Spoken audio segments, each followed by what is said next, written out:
This is Brian from Cincinnati, Ohio, and you're listening to Two Broads Talking Politics.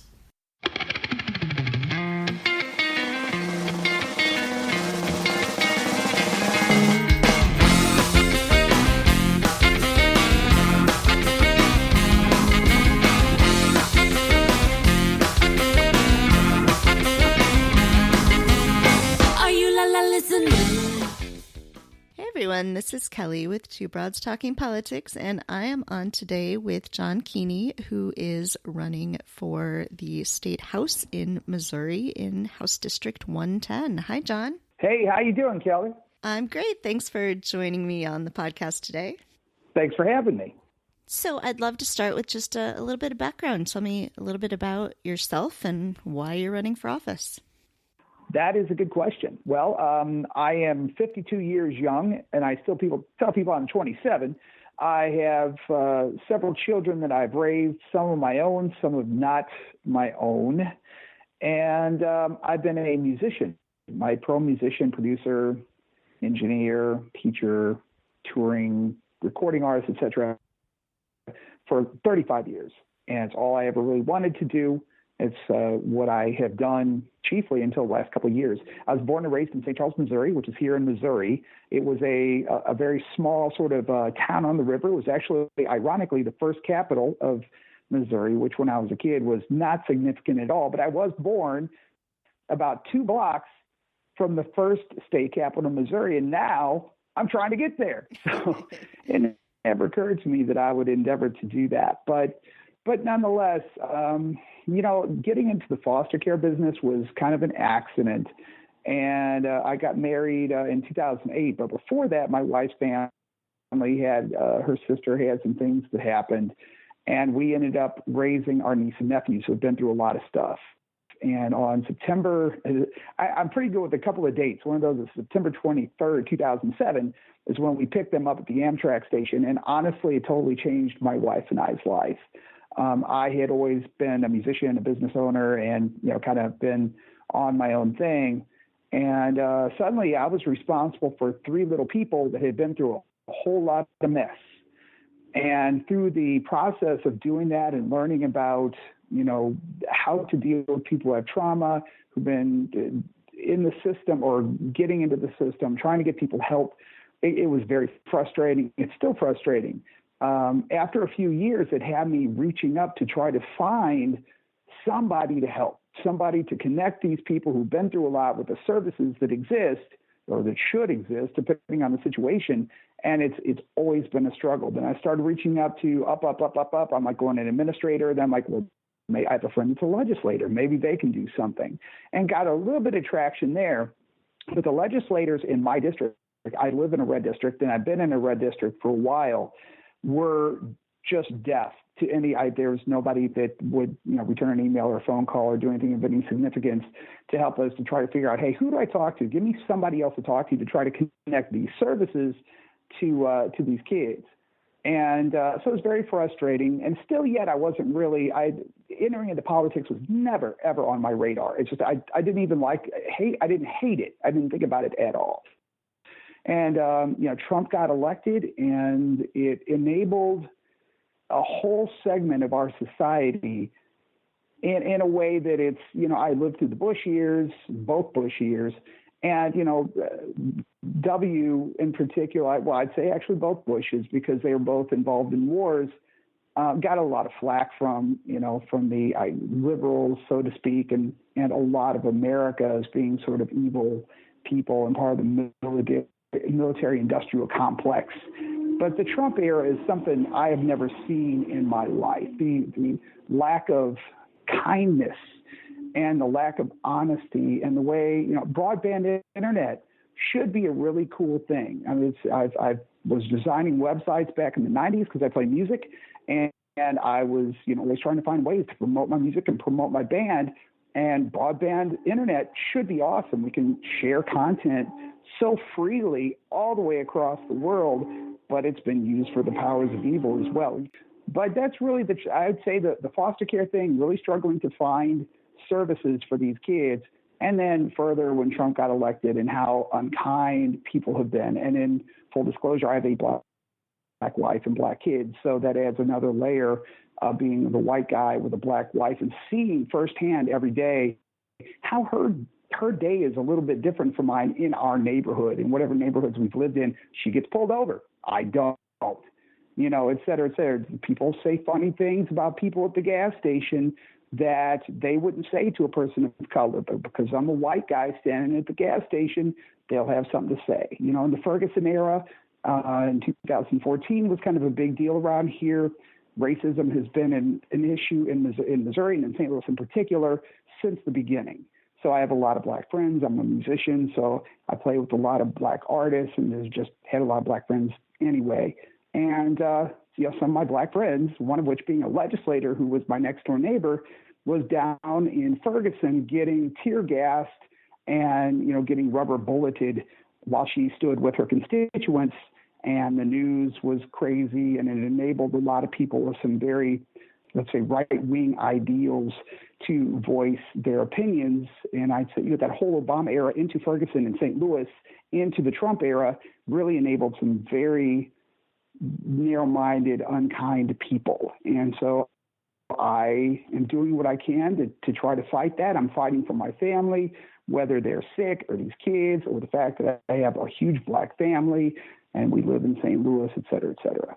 So you mentioned that this district has been red for a while. I know it wasn't a very close election in 2018. So what is your path to victory? How do you end up winning in a district like this? That's a very good question. As a politician, or I should say an aspiring politician, getting into the political realm, there are a lot of people who want to give you advice and tell you this or that or the other thing. What I will tell you is that in this era of politics and the people that I've run into, not too many people have flipped districts. So that's one thing. You have to figure out how to I'm a Democrat. The Democratic Party is typically, in recent years at the very least, they have won elections from the top of the ticket down, as opposed to the grassroots up. This was in Missouri. We were a Democratic state for 53 years, from 1949 until 2002. So us becoming a red state was actually fairly new. But so what the Republicans did to win the state was they sowed seeds in the grassroots. They got people on the school board. They got people who were on committees, stuff like that. They worked the grassroots. And that's what I'm going to have to do. And anybody, in my opinion, that is running in a red district is we have to knock doors, we have to make calls, and we have to bring a message to these people that resonates with them. Democrats on the national level have not exactly resonated with the voters in my district and beyond. So I'm just outside the St. Louis County limits. So the St. Louis area, like you guys have Cook County and stuff up there. We have St. Louis City, which is kind of sequestered, then this St. Louis County that surrounds it, and then everything else. And we're on the outside of the everything else and the very western edge of St. Louis County. But my district is a little weird because part of it is Wildwood. That's most of my voters. Wildwood, Missouri is one of the most affluent communities in the entire state. Where I'm sitting right now in Pacific is not one of the most affluent communities in the state. But if I go down and exit, the median income is $130,000. Where I'm sitting right now, it's $45,000. So the median income in this part where I'm sitting is 3 times less than the median income where most of my voters are. I come from a small town, but I like Wildwood, and we live there for a reason. We have to figure out ways to bridge, and Democrats have a stronghold in the urban centers. We have to figure out a way to bridge these urban centers where these Democrats sit, jump over this kind of county area, and start engaging voters in red districts and talking to them. We have allowed, as a party, the Republicans to own our message. So instead of the Democrats saying, this is what we're about, it's important to you. Do you need health care? Do you want to be able to get health care if you have a pre-existing condition? Do you want to have poison water or safe water for your kids or yourself? All these issues are really just no-brainers to me. I don't think anybody wants their water to be poisoned. I don't think anybody wants to lack access to health care because they have diabetes or whatever the case, heart disease. In Missouri, the number one and number two killers are cancer and heart disease. So if you show that you have a history of having, diabetes, heart disease, cancer, if we don't have protections for pre-existing conditions, then it's very possible in the state that could be a problem. That doesn't matter if you make $130,000 a year, $30,000 a year, or $1 million a year. If your insurance company cuts you off, these are discussions that I had at doors last year running for state senate. I ran for state senate last year. We have to be able to bring the message to the doors. Sometimes the media is either not there, or the messages that get filtered through is what a Democrat stands for is a little bit different than what we're dealing with out here in the grassroots. So if we have people listening who want to help in races like yours, what are some ways that they can do that? Some people may live close by, but for other people who live, around the country, what are ways that they can help your campaign? That is an excellent question. Well, I would say the very easiest, there's two very easy things you can do. Number one is you can give money. I say it because, like my opponent, like many other GOP legislators or politicians or candidates, they can make a couple calls and get money from large money donors that are PACs and have access to dark money. So my opponent, even this last quarter, she had one individual donor and a number of PAC donations. So that's from special interest groups and like companies. Whereas I had 91 individual donations. And so the amount of money that we raised is about the same, but I had to have 91 individual donations, and she had about 10 with one individual that actually gave. You can give money because it's tough for Democrats in red districts to raise that money because we're not trying to get money from the mega donors, the Cokes, the DeVosses out here, the Humphreys and so forth, the Sinquefields that are giving these huge sums of money to candidates to where the candidate really doesn't have to do any work to raise money. They take all that money and they send out mailers with a bunch of false, fake information, and the Democrats have a hard time getting back at that. So the second thing to do is postcard. So give money that helps us to get signs, we can still promote Facebook ads. And of course, we get lit. Lit costs money. That's the literature that you hand to people. We can knock doors. And in some campaigns, if we get enough money, we can actually get paid canvassers that'll come out and help us because it can be really tough in a red district if the work has not been done to get our party up to snuff, to get enough people engaged to help. Sometimes we can find canvassers from other areas that'll come out and pay them a little bit of money to do the door knocking with us.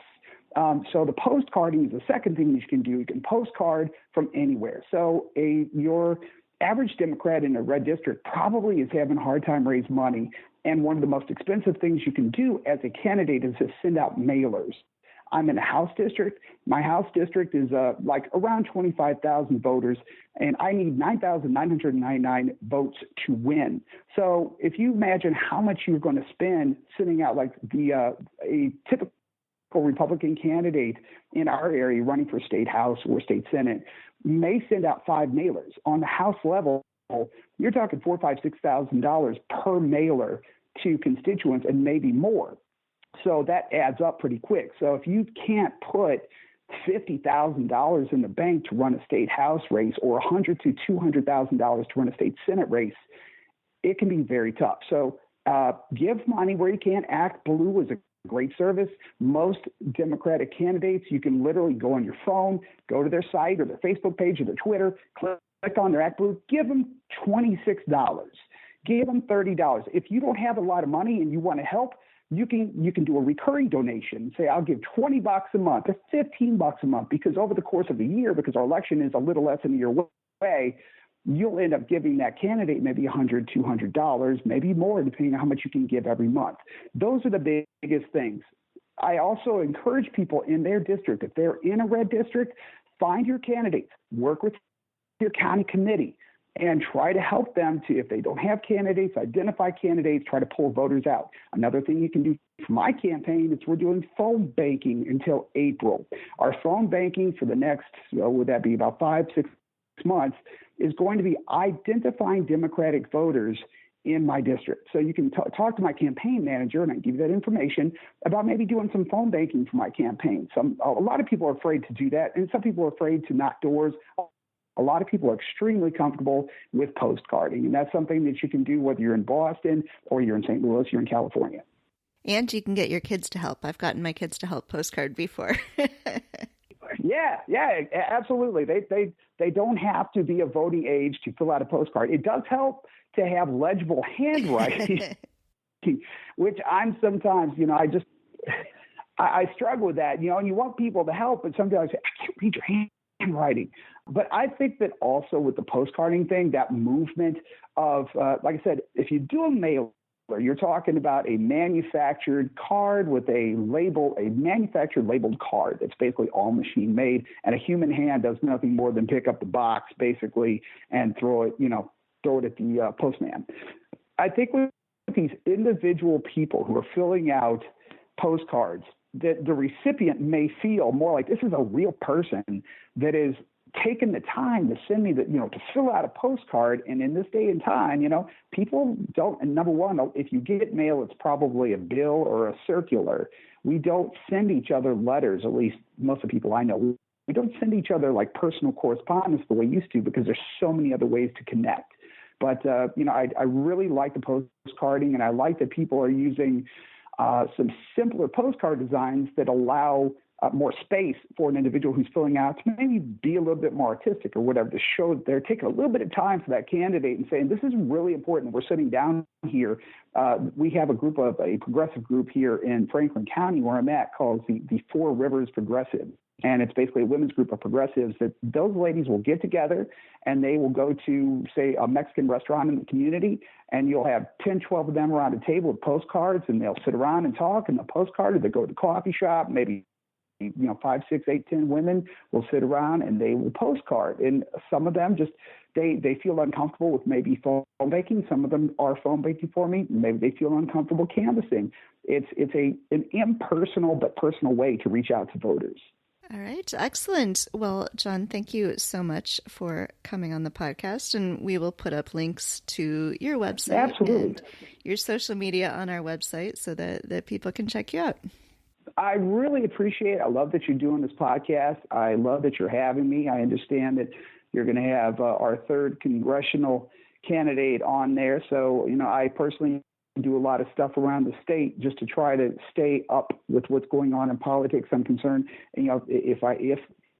when I get elected as a Missouri state legislator, I need to take into consideration somebody where they live in the city or the country or the suburb and any of the four corners, whether they're a farmer, we have a family farm, or whether they're black, white, purple, green, whether they're male or female, whether they're rich or poor. We have to take into consideration all those people.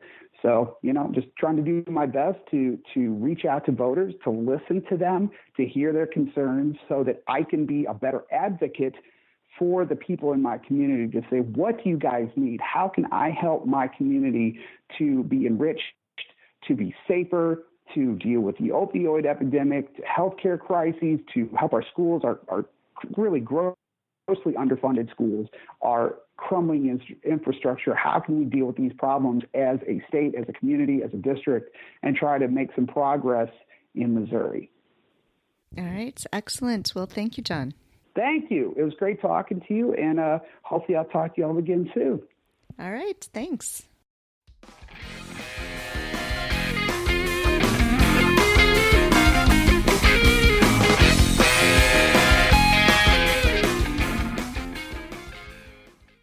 I am on today with Dennis Oglesby, who is running for Congress in the Missouri 3rd District. Hi, Dennis. Hi, Kelly.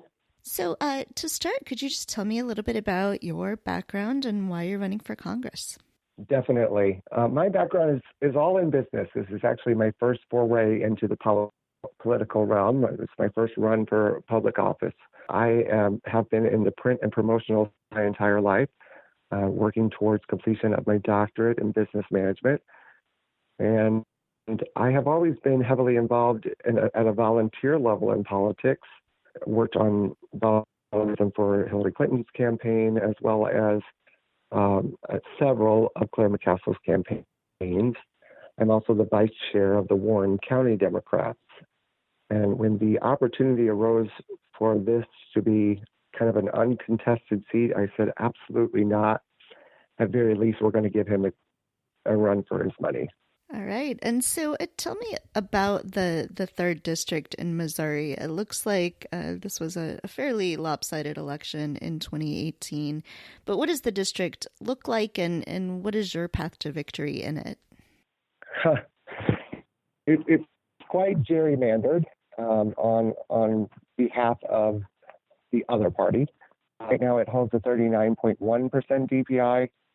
You're right, it was a pretty lopsided victory. However, the tides do seem to be changing in this district. Many of the people that I'm speaking with are tired of politics as usual. They're tired of not being represented. My generation opponent, is a multimillionaire who has a disconnect from his citizens. And that's why I feel like I can win this race, because I'm going to speak to them as the working class citizen who's wanting to represent them. Tell me a little bit about the issues that are driving your campaign and the things you're hearing about from people as you are talking to them. Yeah, absolutely. I mean, everyone's top issue right now, and of course my top issue is healthcare, especially in this district. Our people are struggling. We shouldn't have to pay more for your healthcare than we do for your shelter. And I think it's important for us to have, affordable healthcare for everyone. Yes, that would be a Medicare for All program, but that's something that is immediately enacted. The government needs to be able to prove its ability to handle the program. And in time, everyone will see that is the better program and ideally choose to move that direction. Also, on the point of healthcare, we have a crisis in the 3rd Congressional District. Many of our citizens are dying from an opioid crisis. We lose 3 every single day in the 3rd Congressional District. I think we need to make sure that we have access to rehabilitation services and that is affordable. If you make the treatment more expensive than the drug itself, what are they going to choose? A couple other top issues, education. I think it's critical that we fund funds into our public education system. I myself am a product of the public education system, and I grew up in a very urban, low mid-class environment. And I think that our teachers should be treasured. I think that our teachers should be paid and empowered as they continue to build our future. You had a post on social media, I think it was just yesterday as we're talking, that you heard a lot of negatives from people when you announced that you were running, and as you're talking about running. I want to sort of talk a little bit about that and understand, how you sort of take those in as a politician, but decide that, no, we're going to focus on the positive and there are good reasons to be running. Yeah, I mean, I'm seeing this from the top down. That sort of negativity comes from the national party as well. Well, that district is non-winnable. It's not a viable race because those people are just always going to be Republican. But that's not the wrong action to take. You cannot turn your backs on entire segments of the population just due to previous performance. People are intelligent. People are able to decipher between a D and an R and see a real person. That's how I'm handling this, mostly because I'm not a politician. And that's the way I'm running. I am just a person who's trying to help everyone else in this district who has had the same struggles that they have had. But yes, I'm hearing that. The district's too Republican. They won't elect the Democrat. That district will never elect an openly gay male. The state of Missouri will never have an openly gay representative. They never have before, and they never will. Well, I've seen a whole lot of changes in recent elections, and we broken through a lot of glass ceilings. So I think anything is possible. And if you tell yourself it can't be done, you start to believe it. Yeah, I was reading a piece recently about someone in a district who said, nobody ever knocks on our door because the Republicans think they have it in the bag and the Democrats think there's no chance. So if anyone goes out and talks to people, there is a chance. We recently were at the Fall Festival in Warrenton and just set a booth up and had so many people come up and just said, I didn't even know there were Democrats here. It's because we gave up, and it's time to fight again for every district we vote. Running for Congress, I think a lot of people have started to realize is a really big job, and I know you're still working full time. How do you balance those things? How do you manage to find a way to really be able to reach the people? That's the one thing that has amazed me more than anything in the last month and a half since I decided to run. And that is, I never really had to plan how to make it happen because I finally found something that was my true calling, my true passion. And when you do, it all just kind of falls in line. Yes, I still have a full-time job, but my job is even easier now because I'm happier. I'm looking forward to the evenings when I can be on the phones with constituents and be on the phones with those who support me. I'm looking forward to going out and being in the community and meeting my fellow Democrats and the independents and the Republicans even. It's a joy. It's not a task. It doesn't feel like a job, and it just comes naturally. That's excellent. It's like podcasting.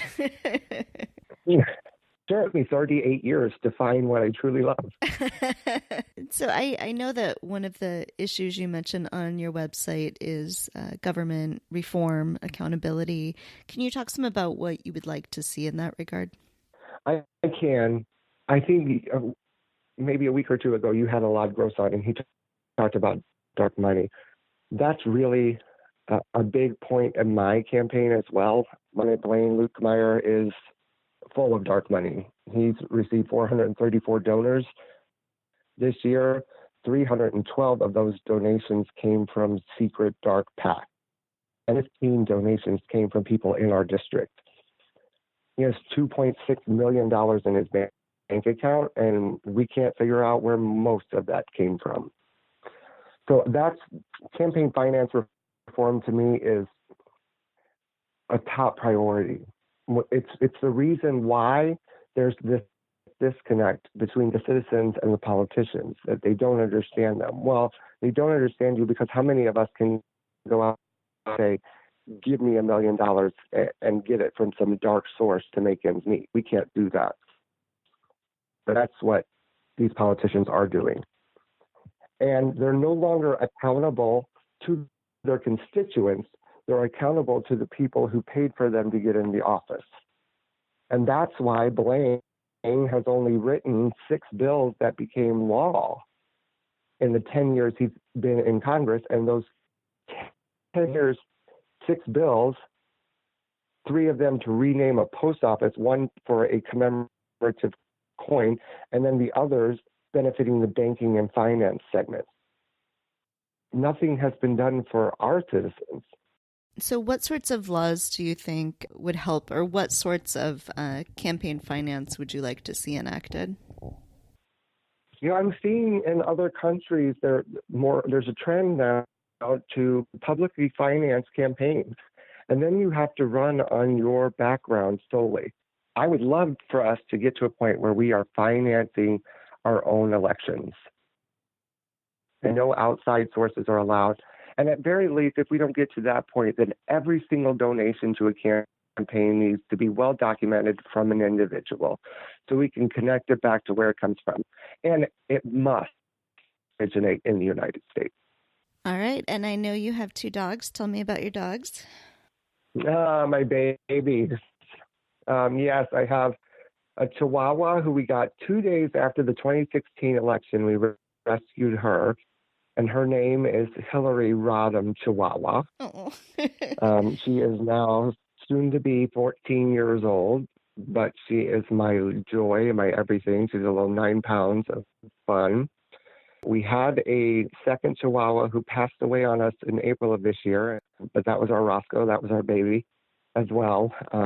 He's left us, but we went and got us a little corgi named Foxy, a puppy.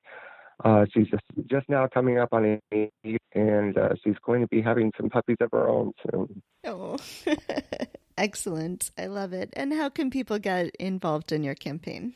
Well, we have our website, www.oglesbyforcongress.com. It's a weird name to spell. It's Oglesby.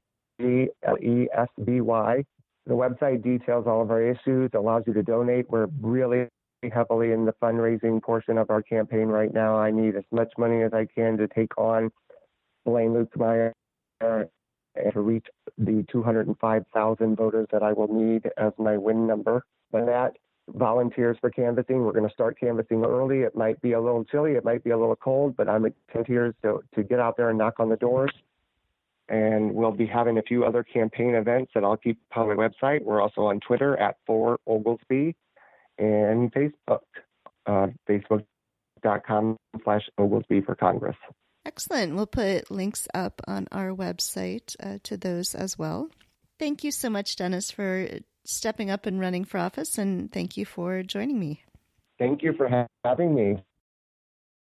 Thank you for listening to Two Broads Talking Politics, part of the Dimcast Podcast Network. Our theme song is called Are You Listening? Off of the album Elephant Shaped Trees by the band Immunuri, and we're using it with permission of the band. Our logo and other original artwork is by Matthew Weflin and was created for use by this podcast. You can contact us at twobroadstalkingpolitics@gmail.com or on Twitter or Facebook at twobroadstalk. You can find all of our episodes at twobroadstalkingpolitics.com or anywhere podcasts are found.